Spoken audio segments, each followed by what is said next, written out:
Aí pessoal, nós vamos caçar um poço aqui, artesiano, com essa varinha aqui, tá vendo? Em algum lugar por aqui nós vamos achar uma veia de água, que é para nós furar um poço artesiano, só para tirar a prova. Na realidade eu já tenho um poço aqui furado dentro do meu quintal. Aí eu vou mostrar para vocês como é que acha poço com essa dois ganchinhos aqui. Eu vou segurar ele aqui na mão, certo? Segurar ele aqui na mão. Vou andar e onde eu achar o poço, a água,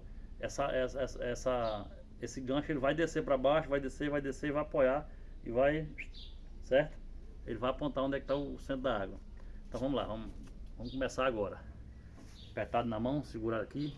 Vamos ver onde é que existe água por aqui em algum local, né?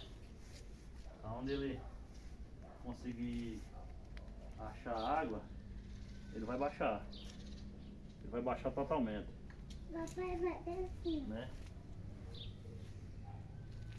Papai vai descer. Ó, aqui existe, ó. Filma minha mão aí, primo, pra você ver, ó. Ó, ele rodando, ó aí, ó. Fica assim, Ó lá, ó. Tem casos que chega a rachar o pau, ó. Ó aí, ó. A água tá aqui, ó. Chegou a doer minha mão, já tá vermelho, ó.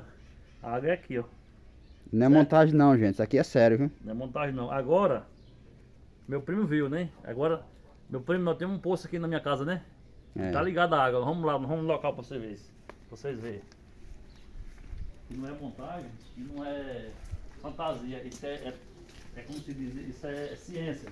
Aqui, ó. Poço. Ligado. Aqui a mangueira conectada aqui, ó, no poço, ó. Aí, ó. Certo? Vamos lá. Novamente. Certo? Eu vou andar por aqui, vou andar. Certo? Vou andar.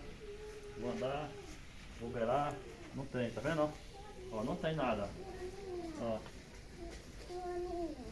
Ó. Agora eu vou pro poço, ó. De acordo com eu tô indo pro poço, ó lá, ó. Ó a vara, ó. Ó, pessoal, ó, em cima do poço, ó.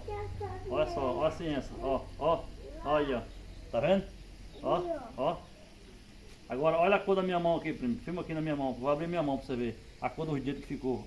Ó, vou abrir a mão, ó. Olha lá, tô segurando nada não. É isso aí. Tchau, obrigado.